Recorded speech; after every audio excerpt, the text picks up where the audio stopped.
Book 1, we're introduced to how Herodotus thinks, how he writes. We're introduced to like this big epic story about the kingdom of Lydia. Now we're introduced to the Egyptians. Pretty boring, especially in the beginning. Oh my god. I'm not gonna lie. A lot of description. The first half was so boring. Yeah, especially when he's talking about the measurements of like the Nile. And you know, like half of what he says is like not true, inaccurate. Especially like the source of the Nile. Now that we know, right? No. For me, the worst part is like explaining why it's a desert, why it's so hot there. Yeah. And like he can't. I'm like, really, he spent like 2 pages on that, which doesn't sound like a lot, but like this is like tiny. Like this is like tiny as font. It felt like 20 pages. Yeah, I do agree with you.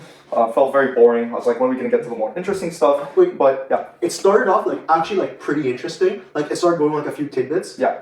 One of my favorite ones is like when you have an Egyptian king. It's like we're the oldest civilization. Then you have the Phoenicians like, no, we're older. And Herodotus uses probabilities and logic in some of his instances to try to arrive at some sort And of. like I really like the story where you have the Egyptian. He's like, okay, let's test it out, So he had 2 kids who like never heard like a word in their life. Like they're like just newborns. Yeah. And then they send them off to like I think like a mute woman or something. They're sent to a herdsman. Yeah. Then eventually they're also sent to a woman who's, like you said, mute. Her tongue is cut out. And we're supposed to know which language they're gonna speak without any contact with other people, without any communication. And in the end, it has a Phoenician. And they speak Phoenician. They had the Phoenician language. So he's like, okay, the Egyptians they're like, okay, they're the oldest. Honestly, that story is bullshit, but it's interesting. He's using probabilistic thinking. You could definitely tell that. At one point, he's talking about like the differences in elevation of land, and the people of Memphis, I think, or Thebes, were saying that they came to this part as old as like when it was created, this land. And Herodotus was making an argument that no, you probably have to wait until it was more arable, and then you could come in and inhabit the region. Which makes sense. You can't live in a desert. Yeah. Yeah. So you see him trying to like discount certain probabilities, which is like a feature of historical thinking. There's one thing I want to talk about, like which he says in this chapter as a whole. It's like he treats like the Egyptians as like their own as a very like functional society, like you can see like just like a form of respect, like maybe not necessarily towards the traditions, but like the civilization in and of itself. Like he always talks about like, hey, they accomplished really great things. Like obviously like he focuses on the measurements a lot, and like obviously like we don't know what a fathom is, what a cubit is, or X, Y, Z. Maybe cubit, because cubits of water, but he was using sepulchre. Sepulchre. I think sepulchre was like some sort of burial. He was using something with an S. Let me find it. It shouldn't be that hard. It was in the beginning of book 2. Okay. Furlongs. Yeah, okay. Furlongs, like the length of the parasang is 30 furlongs, which is an Egyptian measure, is 60 furlongs. So he's using stuff like furlongs. Okay, like he's using all the obviously it means nothing to us, but you get the intent. He said these are big things. These are big pyramids. This is like very impressive canals. Yeah. Like he's talking about like obviously he's not fawning over. He's also talking about the vastness of the geography of Arabia, Libya. And you actually see that there's like a very big contrast to the playwrights, because the playwrights very Athenian focused. Like honestly, like they have like they feature other parts, but like mostly like they're talking about the greatness of Egypt. You see the same thing in the like they're talking about the greatness of Greece, like the Greek people. And here, like obviously you have like Herodotus like obviously putting his traditions above that. He's like he always says, oh, you have like obviously we see in book 1 we have the Phoenician Jupiter or whatever. Yeah, exactly. But I know exactly what you're saying, Paul. He even went as far as to say that the Olympian gods, in his account, were borrowed from the Egyptian gods. Yes. Which is something that, let's say, if you had gods as part of like your culture, you would think it would be in your interest to not say that they were borrowed from another culture, but they were derived on your own. And there's something essential to your culture that makes it so great and superior. Even though he still talks in like this Hellenistic, this Greek-centric type of thinking, when he's talking about Egyptian gods, he's phrasing them like they're Greek. We obviously get like the Roman name, but he's phrasing them in Greek. It's important, like you said, to note that he'll say things like, which I don't think are true, but he'll still say things like the Greek gods were borrowed from the Egyptian gods. I'm pretty sure now modern anthropologists are saying that the Olympian gods were part of like greater like Indo-European deities. But just the fact that he was willing to say that one culture the Egyptian culture created our deities and contributed to our culture shows that he's pushing the boundaries and really not putting Greece as the center of everything, which makes sense if you want to write a history of something. You gotta get into the perspectives of the other people in that region.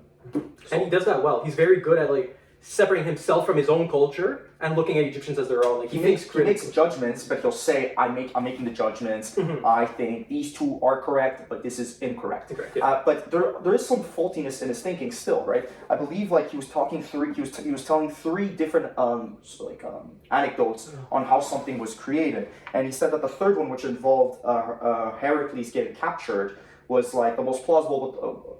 Sorry. He was talking about how. Oh yes. Was it the creation of the Nile, or how the Nile came to be? There was like three different theories, and then like maybe, one of them was. I think it was that in certain for 100 days the output of the Nile was extremely high, and then it went in the summer. And I think it went down in the winter. And he was saying that one attempt was that there was something to do with the wind. The other attempt was like three lines, like small lines short, and the third one was sounded the most scientific. It had something to do with the sun and the heat. But he dismissed it. He said it was the most plausible, but at the same time said it was the most untrue. It was like extremely weird. In the end, he gave like his own account, right?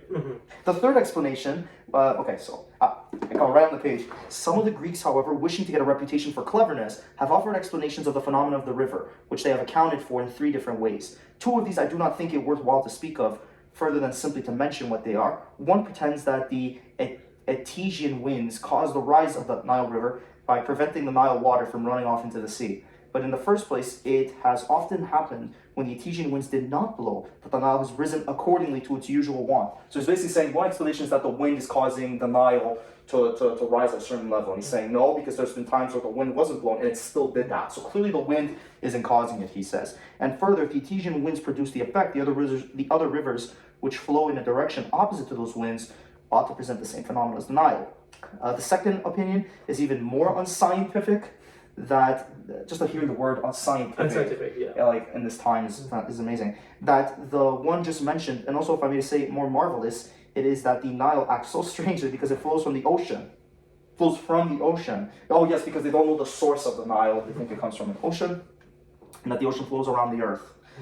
The third explanation, which is very much more plausible than either of the others, is positively the furthest from the truth. So how can one be more plausible than either of the others, but still be positively the furthest from the truth? Well, he's definitely saying that the other two are outright wrong. He's saying the third one could be realistic, but isn't. And then I believe he gives his own account. I think it's more like, I think it could also be realistic, where like, you would hear about it, and then like, oh yeah, that makes sense. And then when you think about it a bit more, it'll be like, no. Oh, so you're saying like it makes sense like on paper, but then when you think about it and try to apply evidence to it, it falls apart. Well, it's plausible on paper, but then like the more you think about it, it's like, no, this is like really bad. It's like when a guy says, hey, the best way to get rich is to print your own money, and then it's like, yeah, like if you're like a grade schooler who like just doesn't think about it that deeply, like, oh yeah, obviously that's a good way. Then you think about it for more than 10 seconds and be like, oh my god, this is such a horrible idea. Yeah. Okay, so definitely I got that sense that he's obviously willing to look at other cultures in a much more sympathetic sort of fashion, especially when he's talking about the Egyptians. He goes into so much details to which cities in Egypt did they sacrifice sheep or calves. And if it was calves, was it male calves or female calves? And this is, if it's from male calves, this is how they do it. If it's sheep, this is how they do it. It probably goes back to this tradition that Jove wanted to communicate to Heracles, and so killed like a heifer dressed in its fur and presented himself to Heracles. And that's why that Egyptian city still does it. And yeah, it also talks about like in some cities they worship crocodiles, while in other ones they don't really care about them. In fact, they eat crocodiles. And then like it's like, oh yeah, if one person accidentally kills a sacred animal, depending on how the animal was killed, they'll either like get lashes or something. They'll get killed. Yeah. They'll get killed if they eat an unclean calf in one of those like city states. Literally, like it's punishable by death. So obviously extremely interesting to see like Herodotus like seeing from another culture and trying to write about it. But also what fascinated me is that probabilistic thinking, because I think he was talking about how the Greeks had this story of Heracles getting kidnapped by the Egyptians and being made to some sort of sacrifice, but Heracles ended up escaping. And Herodotus was saying, well, that's probably not true, because if we think about it, that most of these city-states revere animals. So the fact what they wouldn't sacrifice certain animals just by themselves. We know this about their cultures. So if Heracles was taken prisoner, he wouldn't have been made the sacrifice, because if you can think some animals are too worthy of like not killing, obviously Heracles wouldn't be in that list. Like you see that sort of, if this is true, then this is probably not true, in terms of the statements. Like you could see like how like he tries to, because like if you like look at it like nowadays, like some traditions don't necessarily make sense when put together, but they still happen. Yeah. So like maybe he's trying to maybe like I guess math, but like that's not the best word. That's the best word I have for it. Like he's trying to put math in like cultural decisions. Like probability, which is something like historians actually do, which is feeding into how I think he's like considered the father of history. Just the way that he's thinking about this, it's like so methodical. If we could expect Aristophanes writing a history about this, he would just write that everyone's like a barbarian and Yeah, and that's one of the most interesting things I found. One of the best parts I found about Herodotus, he's not he criticizes. He's critical, like, you know, he'll look into a different culture, but he won't criticize them. He won't insult them by calling them barbarians or saying this is completely dumb and untrue and false and heretical. He looks at it more objectively, and he says, okay, you know, you could see how this is weird, how they kill this or they sacrifice this, but he doesn't actually insult them. Yeah, he was wrong about a lot of things, right? Like the footnotes like tell you that like, hey, well, he thought that there couldn't be any snow in Africa. It turns out that in Abyssinia and Ethiopia, there are high mountains in the Ethiopian highlands that can have snow and do contribute to the Nile. So he's wrong about this point. It's very good that they included these tidbits in there. Even though he's wrong, probably not everything definitely, but a lot of the stuff, it's more like the method that he uses. It's that sort of historical method. He doesn't look at cultures in a negative or pessimistic way. That's one. He uses probabilistic thinking. And he uses sources. And sources.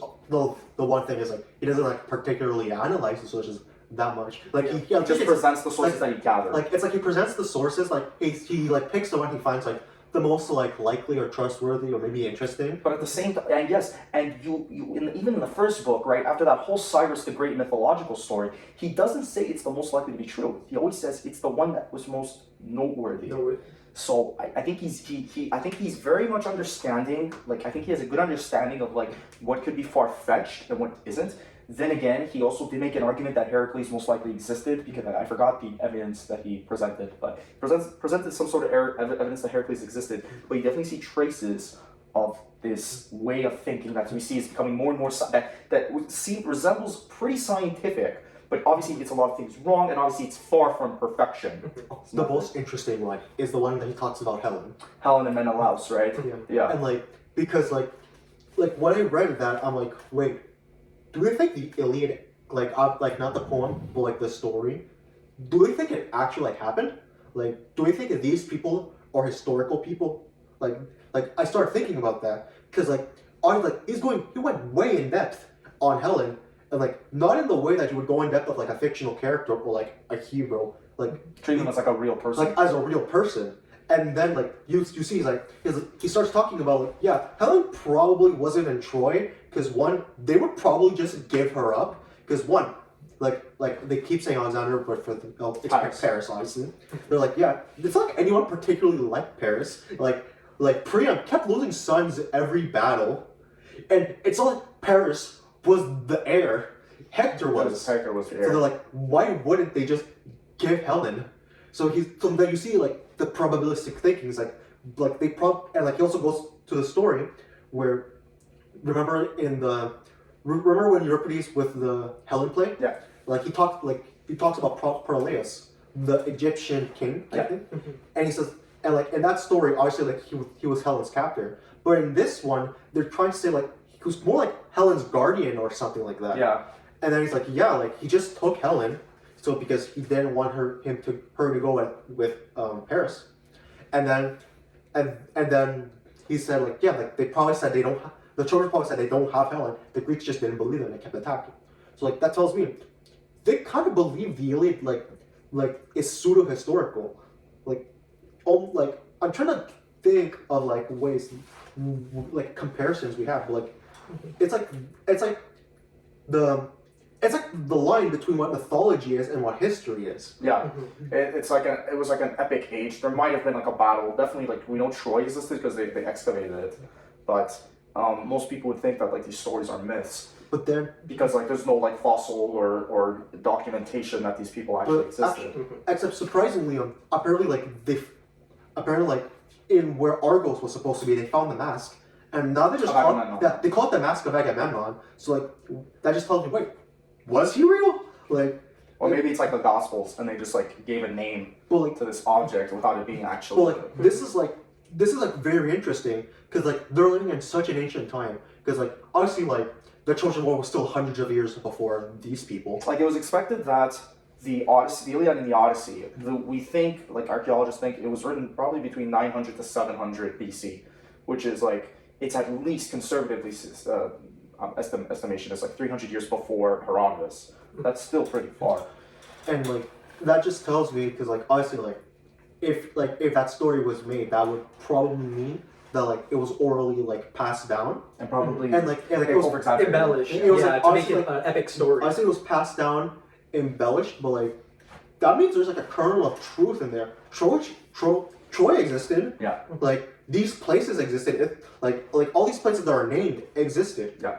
So like that's just telling me maybe some of these people existed. I don't know about Achilles. Maybe Agamemnon because he's the literal leader. Well, for like modern history, like the modern historical method, in order to assess that somebody probably existed, definitely it'd be nice if there was like a sarcophagus or like skeleton or tomb. Yes. If that doesn't happen, then you need to see if were coins minted, is there written documentation on them, are they referenced as if they were a real person by independent sources. That's not the case, unfortunately. Maybe they did, Paul, but we don't know. Yeah, we don't know. So we have to assume no, unless there's positive evidence that he did. But- correct? Yeah, that honestly like we don't know, but like it's not impossible that they existed. Oh, of course not. I'm not Then- saying that definitely these humans could have. These are Then- humans that could have existed. And then like I'm not sure if it was in this book or the first book where they talk about the remains of Orestes. So like that means like do you remember about that passage? Because like No, it could have been I think it was in the second book. I don't remember it in the first. but like they talk because like they say yeah this is where the remains of Orestes are. And, Oh yes. That's actually the first book. Yeah, And, like, He was talking I- about I- like, where the temples are still residing, the treasure. Yeah, so like that kind of gives like obviously like we probably don't have the remains of Orestes like they're probably long it's gone. probably just mythical. Yeah, and I was gonna comment on that, but it's good that you brought that up. It's just like that the fact that Helen was probably most likely not in Egypt, because like you said, Egypt's like it's not part of Troy. Like you said, they could have given her up. And it would have not resulted in the invasion of their city, right? Rationally, they wouldn't have allowed that.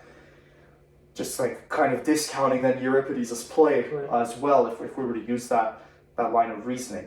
But the mere fact that he's starting to question these things, right? Because let's not forget, in the very beginning of all of this, he assumes that Io and Europa are real. And Io formed Asia, Europa would eventually become Europe. All the peoples of Europe, Europa is like the goddess of Europe, right? Mm-hmm. And it's nice that it's almost like as he's like talking, like you're seeing that he's using more and more of this method. It's Like it probably has to do a lot with the fact that obviously it's not like obviously he does hear he's not completely rational at the same time. He posits arguments that then makes him conclude that Hercules exists. But like Yeah. it's more like he obviously like some of the sources he has is just hearsay. But he goes to some of these places. He goes to Phoenicia. like He's like, he- I took a ship to Tyre. I visited the temples. Like he straight up says, yeah, I went to this place, and it's like you would think that like you can see like he may have gotten this approach from seeing so many different cultures, but they all kind of mingled with each other. So like he might see some resemblances and the differences. That's why he says Phoenician Jupiter, like Egyptian Minerva or something. Yeah. Like you can see this, and like maybe that's how he resulted in this kind of method. He saw so many similarities and differences that he would probably need to come up with a method for it to remotely make sense. Yeah. Like it almost seemed like anthropological thinking, just like how like he was just stating, and they think it's this, they think it measures this much, they think this is what they do, these are their traditions, these are the traditions I think are most noteworthy,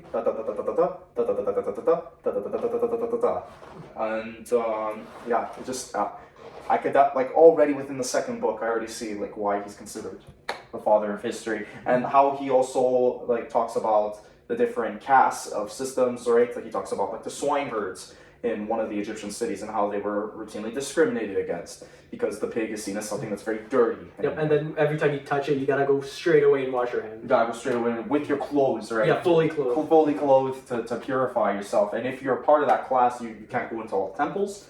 Nobody will marry your daughters. Also, you can't marry somebody else's daughter if you're a swineherd. So they tend to breed amongst themselves. It's like a form of like sociology and anthropology together. It's very weird and fascinating. He talks about the sources of the Nile. Mm-hmm. Talks about the peoples of Egypt, right, and also Phoenicia, and also talks about Paris, Menelaus, and Helen. Am I missing anything? Yes, the big long line of Egyptian kings that he talks Oh, about. yes. That's like the second half, which is the actual fun, the actual interesting part actually. Because remember, the first half was boring. It was so boring. Though you discuss it is interesting, but reading it sucks. It's boring, and yeah. That's funny. I find it the opposite. I really did enjoy like the discussion of the Nile, even like in his perspective, despite the fact that obviously in hindsight it was wrong. The way he was coming to his conclusions was at least fascinating. Like it was interesting. It's interesting for me. It's like one of those things where it's very interesting when you think about it. Yeah. But it's so boring to read. Okay, yeah, like, I get that. Like think of it like as like philosophy. And philosophy is very interesting. I'm studying it. Like, you know. Yeah. But like it's not always interesting to read. Of course. But it's interesting to think about. It's yeah. interesting to discuss it. Once you understand. Once you understand it, it's like so fun. Yeah. Yeah. But oh my god, is this boring? Is it so boring to read at this point? But I like it when he talks about the Egyptian kings. Because like we see this a lot, like we saw like with Cyrus in the first book. Yeah. He narrativizes it. Yep. Like honestly, like probably most of these stories, like the kings are probably true, but they probably like existed in some form or another. What they actually did, yeah.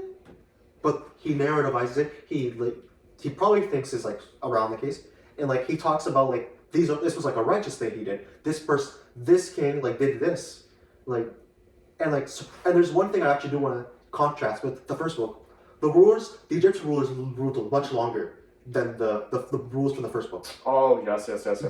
So in Lydia, he's describing like a dynasty that comes into effect in tumultuous ways, which also like curses the Lydian line in effect, which also results in why there's so much negative things happening to that line, short reigns, a lot of war, a lot of conflict in that region. Whereas Egypt, it's a lot more stable. It's like, one of the rulers like ruled for 56 years. It's like, I'm not even sure. Honestly, like their years were different than ours, but even that's a lot of time, especially. I think he was saying that the Egyptians had solved like the years with having a 12-month calendar with 30 days each.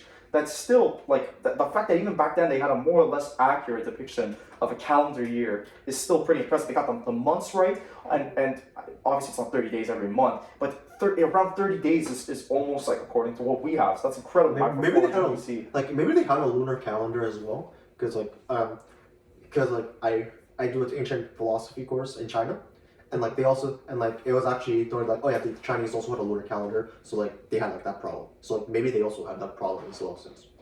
Yeah. Oh yeah, okay. Because like I do know. So you're saying the lunar calendar allows for not having precise measurements of the like they don't take into account leap years. Oh, okay. But like the Egyptian, I'm pretty sure the Roman calendar was like adapted from the Egyptian calendar. Maybe. I definitely know that the modern calendar we have is like the Gregorian calendar, which is named after a pope. It was instituted in the Catholic Church, and then became the widespread calendar used in the Western world. Wasn't that calendar also influenced by the Roman calendar? Probably by the Julian calendar. Yeah, there was the Julian calendar, which was the Roman calendar, and then they tweaked it into the Gregorian. Yeah, I think the Julian calendar was influenced by the Roman calendar, by the Egyptian calendar. Yeah. Okay, cool. Which makes sense since they conquered Egypt. Yeah, like there was a lot of borrowing, right? I mean, the Greeks borrowed their alphabet from the Phoenicians as well.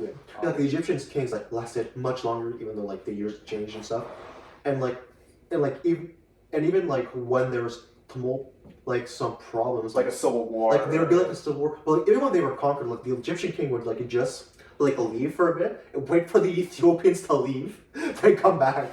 Like the Nubians, I took a history of Africa course. Sometimes they're called Nubians. So yeah, when the Nubians like left after the conquest of like from think about it, they're south, right, globally on the globe, but they're actually north, right. They're at a higher elevation, and they go back up to their elevation, and like you say, the pharaoh arrives back.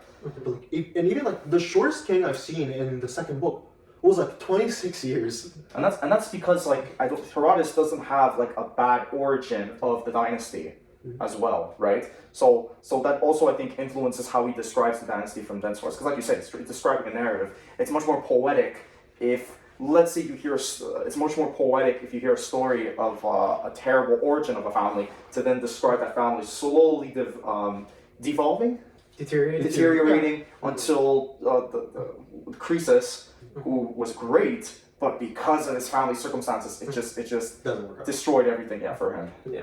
But like, you actually don't see that in like the Egyptian line, because there's a lot of kings, but like, are they just like from the same family or something? Because like they don't have that same narrative here. They don't say a lot of son of blank either, in big connections with them. I don't think. Like I do know like ancient Egyptians like tended to destroy the legacy of the predecessors oftentimes. Yes. Like I believe Egyptologists talk about a period in which like the old Egyptian, for much of Egyptian society, they were polytheists, and I think a group of monotheists had come to power in Egypt, and they were trying to suppress that polytheistic history. But what's noteworthy is that historians were able to piece that in order to find the truth, and that's like the monotheists were trying to suppress it. They were able to see like the objective facts, right? Whereas the monotheists were attempting to do this so that people in the future could just say, oh, there was just a monotheist and we remember them more than the polytheists, as like an F you to the polytheists. But it's funny that historians like they don't think they can uncover the truth, but they end up doing that anyway. Anyway, So like yeah, I know and that's like I found that interesting. And like also, it gives an origin for the us should kind of the pyramids and sarcophaguses they are. They'll be like, oh yeah, the kings like once they died, like they just built pyramids for themselves. For themselves, which is true, right? And he talks about the pyramids of Giza, and talks about so many of the ancient pyramids that were almost 1,000 years before Herodotus, which is still crazy if you think about it. That's also wild, especially like when you think about it. Back then, when they didn't have the kind of sophisticated tools that we have, building those kinds of pyramids, I believe he says it takes like thousands of years to build these pyramids. Yes, he might have been wrong on that. It might have been taking centuries. Yeah, I think he did. But what was I gonna say? Just the fact that happened is still like a marvel of engineering that we can still see to this day. Yeah. Well, there's two things I want to talk about. One, the lineage of high priests. I found that very interesting because it showed like they described that like literally every single high priest like has like I guess like a statue of themselves or like something depicting them, and then like you have like the current one who like has like their own depiction as well, which I find fascinating. I'm not sure that's true, but like I find that very interesting.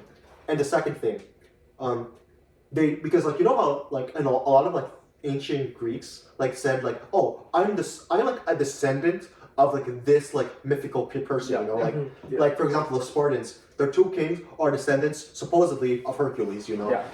And then you would have the Egyptians saying like, yeah, no, like no one here is like descendants of like gods or anything, Or deities. or like yeah, we're all people, and like they do bring up the like, but they do talk about like a time where like no, the gods they were kings a long time ago, you know. They're like they said like yeah, like they have like they literally believe that like a Ra, like Amun, which is just Ra, Osiris, and Horus were like actual kings. You were actual human beings. Like gods, which I think are depicted with animal heads. Yeah, but but human bodies. Yeah. Which tells me like that they believe like they actually were ruled by like gods before, but like their current line are all people, which is cut off from like their descent. Yeah. Which is like trying to say like which is like actually which is a lot different than a lot of other cultures, which would be like yeah, our king is like literally part god, you know. Like if you look at Japan, their king is just like descendants of a god, and like it would be like in ancient China where like oh yeah, our king is chosen by the with head. a mandate of hand. Yeah. But here it's like these are just people, which is fascinating to me. Yeah, I agree because we tend to, especially back then in an age that wasn't that scientific where you couldn't easily debunk things. It would have been very easy and a very good incentive to say that you were a descendant of some like very powerful and mythic and epic person that afforded you a lot of social capital in those days, right? So just for the Egyptians in this time where they like some of these Egyptian noble families could have done this, could have traced their lineage to Osiris or Ra or any of the other Egyptian deities. The fact that they didn't, like you said, Paul, shows like this sort of difference in culture as well that Herodotus was noteworthy in writing down. Big thing. You see like one of the biggest differences in Egyptian and Greek culture, the Greeks love their heroes. Like they talk about them a lot. Egyptians, they do not worship their heroes. Like which I think could be like a big reason why that's the case. Because obviously if the heroes are just people chosen by gods or descendants from gods, they do special things. Yeah. But since they don't worship them in Egypt, that kind of just that would actually make a lot more sense why they believe their kings aren't gods. They're not part of heroes. They're not descendants of gods, which could explain that. Seems like a very materialistic culture that doesn't try to invoke too much of the supernatural, which is very, very weird indeed.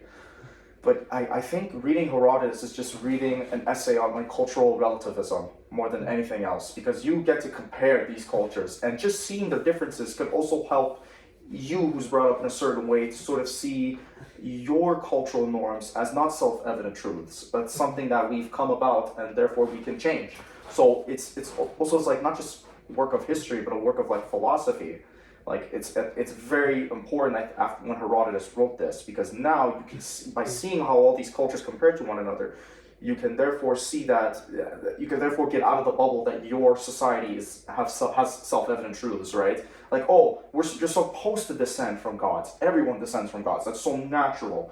And then you encounter a society that doesn't do that, and so you have to then say, clearly we we can't both be right. You're having a society that's running perfectly fine, and you're not appealing to being descendants of these deities, and yet we are. So clearly, you don't need it. And we should then look at our norms and assess if they're good or worse than the Egyptian norms. Right? It leads to that naturally. I don't know if you guys got that upon reading this, but that's definitely something I got. I was just screaming that to me. I actually do think you could get that from that, because the one we have to he's not moralizing that part of the cultures. Honestly, the most he would moralize would be in the first book when he was talking about the coins leaning on the girls' thighs in that market. I think he was talking about one of the Anatolian peoples, and they were saying they had a system where the women would go into this religious building, and the men would look upon them and place coins on them and have them for the night or whatever. The most he would moralize is I don't think. The most he would say is I don't think this is right, or I don't like it. But he wouldn't overly moralize it. He would just have a sentence at most and then continue. Here he doesn't even do that. He just presents it, and then I think even if he wasn't intending on criticizing his own culture, that's the end result of what he's doing. Because it's wait, this society can have if you're a politician now, let's say you're an educated individual, let's say you're an Alexander the Great type, you're born to a noble family in Greece, you're given this privileged education, you read Herodotus, then when you come to political power, you can use Herodotus that you read since you were a child to then say, when we were taught Herodotus, he was talking about all these different societies. They all definitely differed from one another, but they all sort of live together. What if everything that we were taught in Greek society isn't as self-evident, isn't as part of the universal laws of nature that we thought it was? Which again, I think her history does that too, but in an indirect way. It's a philosophy. It's especially if somebody has a particular bias or method or version of looking at history, you as the more you read this person and reading how they're writing you this history, the more you're gonna pick apart and realize there's sort of philosophy on it. If Herodotus was a historian that just went around the Mediterranean and said, "Oh, look at this culture, they do this terribly, and this terrible, it's us, look at us, we're so superior," you could read that and conclude that, oh my God, I'm Greek and Herodotus is writing about how great Greeks are, we're the best. Which is pretty much most of the plays we've read. Which was a glorification of the Greek culture. Glorification of the Greek culture, except Homer and Iliad, right? Because like you said, Paul, you empathized a lot with Hector, who is a barbarian, right? And Homer made sure to call them barbarians, and yet we still at the same time sympathize with Priam and Hector. Again, it's that beginning of that.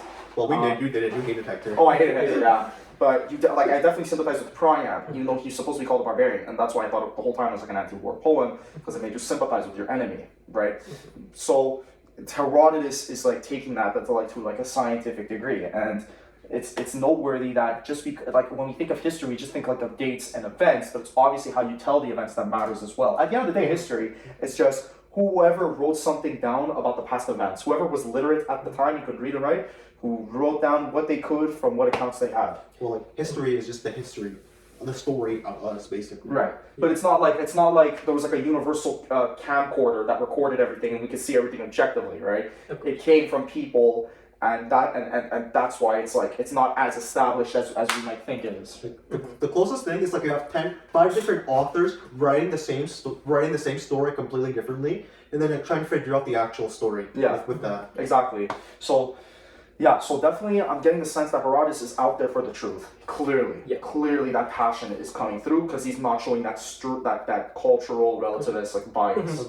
One thing I'm curious if Alexander the Great was taught this, because this is like an actually like at that time a conqueror's wet dream, because like this is like mapping out all the territories, their cultures, like what they kind of believe in, their rulers, and be like, oh, this person could just signal he could be like now ruler. So like just saying like that's like very interesting. Like if he conquered Egypt, and from reading Herodotus, he finds out that most of the Egyptians don't consider it weird to try to connect yourself to a deity. Alexander would then come to the conclusion that hey, if I want to not have these people revolt, if I want to establish if I want the Egyptians to consider me as a legitimate ruler, I have to then talk like them and acquiesce to their customs. So maybe I'd be better off if I didn't say I was a descendant of some Greek deity, and that actually I'm just perfectly normal like you. Then they'll be like, oh, he's like we talk like that. He's one of us, yeah. Yeah, and you could. Well, maybe relate he's not one of the. Oh, he talks. Okay, that makes sense. Okay, sure. Well, I guess like again, you would relate more to him, so it's more like, oh, he's one of us. He could lead us, and he's not like some ego bag, right? He's a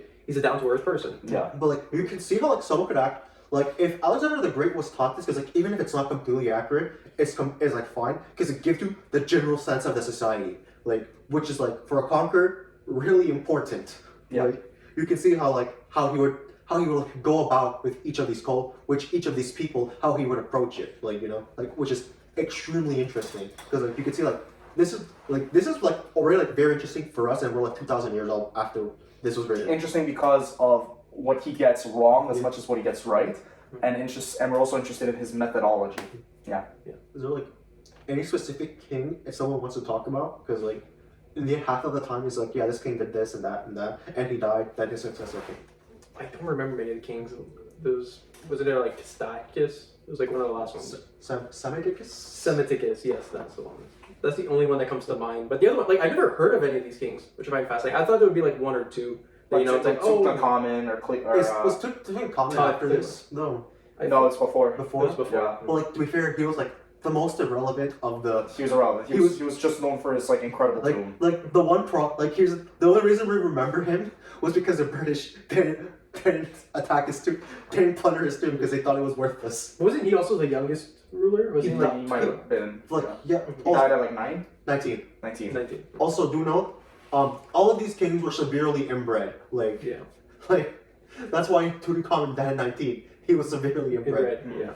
But still, you look at his tomb, and this looks like something from the industrial age, like our modern time, not like ancient time. Like the detail of the face is still like spectacular, and like the gold and the They do talk about embalming a lot. Yes. Which is interesting. I don't think it really matters if we go in depth to it. But he talks about the process of how they do it, and I find that extremely interesting. But there's one part I want to talk. Oh yeah, sorry, no, I just thought of one of the parts of the embalming with the females. That one was wild. Yeah. Where what was it? Like they have to wait till it rots for a few days so no one would do anything to the dead body. Yeah. Oh my god. It makes sense, but it's just so disgusting. But that's why it's it just screams like sociology and anthropology to me, because he's talking these societies believe in this way and do these things. He's talking it's very much like a cultural societal history. Yeah, I honestly, but reading Herodotus, I thought he would have just gone on and on about battles a lot and the Croesus thing. But he goes probably more detail into the types of societies these people were. Well, think about it. History is not just about the battles.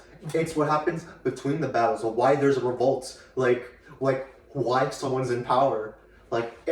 For me, it's something I really wanted to talk about is when there is 12 kings in Egypt. Do you remember that part? Yes. And then you see how again, we don't know if this is true or not, but there are 12 kings, and then in the end one of them accidentally fulfills a prophecy in the end one person drinks out of a bronze cup. Out of a bronze cup, and he used his helmet made of bronze. Mm-hmm. And then they thought about killing him, and then they decided, no, it's okay, we'll let him go. We'll just like relieve him of his duty and send him off.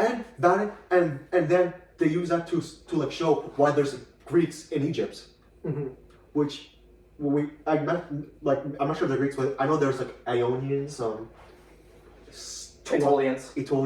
Were they Greek? Like Yeah, they were Greek speakers in Anatolia. Yeah, and like for me, like that's just there to explain why there's a bunch of Greeks in Egypt, and like I find it so interesting.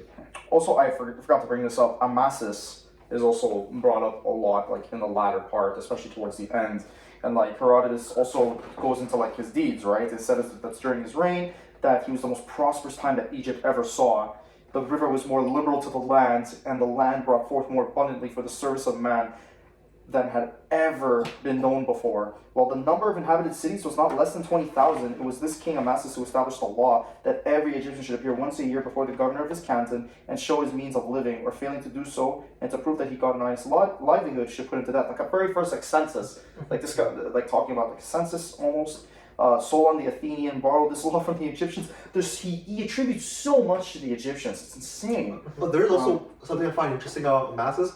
Wasn't he the king that like kind of jack shit for a big portion of it? Yes. Then he was just literally partying until and then he kept showing disrespect to the gods until something went wrong. And he did pay attention to all the gods, but only the specific ones. And it paid off like dividends. And I'm like, I literally thought like, okay, this is gonna end with him being deposed by something. Like, no, things work out for him. And then you could infer from that, because let's not forget in the biography, it said that Herodotus was pretty well read, right? You have to be to do this. Yeah. Especially back then. I think he read Aristophanes as well, because this also sounds like an Aristophanic sort of character. He bumbles around to success somehow. Like, wait, well, like these were was he contemporaries with the Aristophanes? No. Look, he must. Well, He was like a generation or two okay, after. yeah. Okay, yeah. But like, yeah, like in the end, honestly, everything's heavily narrativized. Like, but like, some of these people can exist. I think some of these definitely existed. Cyrus obviously. Probably Amasis. Solon, definitely. Amasis, Solon, maybe Samaticus, maybe. But again, it's a it's. I wouldn't say this is in the same realm as the Iliad and the Odyssey, because like that's just the line of myth and mythology. This is just like of like history and mythology. This is like history, but like they're using mythology because that's what they thought was real. That's what they didn't know any better. Yeah. And like, and they would explain like why it's very narrativized, because like they think oracles are real. They think oracles are trustworthy, and which like adds like drama to Croesus's thing, right? Because if you think oracles are stupid, just like whole thing about like him asking oracles like gets you bored and unexcited. But it's the fact that you would believe that oracles have something truthful to say that gets you. And obviously, like even if you didn't believe in oracles, like the fact that that whole story with Croesus and him being told that a great empire would fall is obviously extremely interesting. Yeah. But it's if you imagine picturing yourself as an ancient Greek and you're believing in oracles. It obviously comes as like a big like surprise, like a big like what's it called? Like in movies, it's called like plot twist. Yeah, like a big twist. Yeah, like what M Night Shyamalan does. Shyamalan. Yeah. And again, because oracles were so popular in that time, it's a good thing Herodotus brought it up, because realistically, he could have even said, like oracles. Like again, that was very popular, but you could have said, okay, let me exclude the oracles.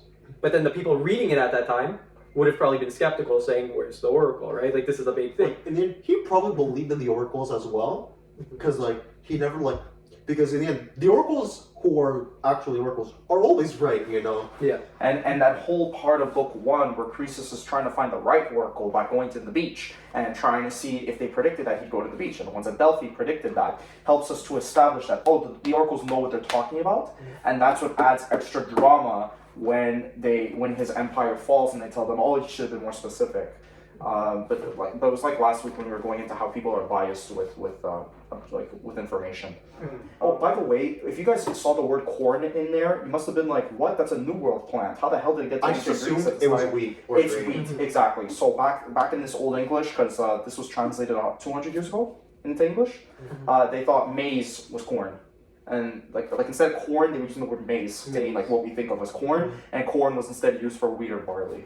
Yeah, because like Which like it made me incredibly skeptical of the translation at first. I was like, how the fuck did you put like corn in this? Like if you're an educated person, you know they didn't have corn at this time. Like what else did you fuck up in this translation?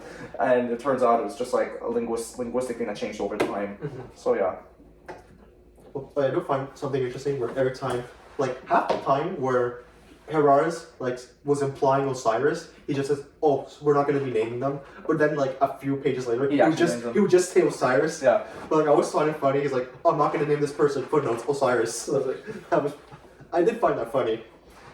It's also like noting. It's also funny that like in the first half of the book too, he's like, I'm not gonna really go into depth about these two other methods, and it's just like okay, like fine, whatever, like sure.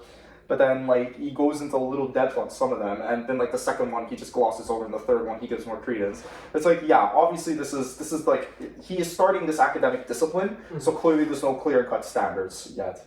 But that sounds like an incredibly educated person nonetheless. Yeah. Which is amazing. Again, remember, this is a rich guy who's just traveling. He was originally, this was just a travel guide. Then it became a history one, which explains a lot. And the fact that the guy had maps. Did he make the maps, or was it just the maps he used? He made the maps. Made the maps. Because like, these are like pretty decent maps, honestly. At the time, yes. And it's really cool to see the evolution of human understanding.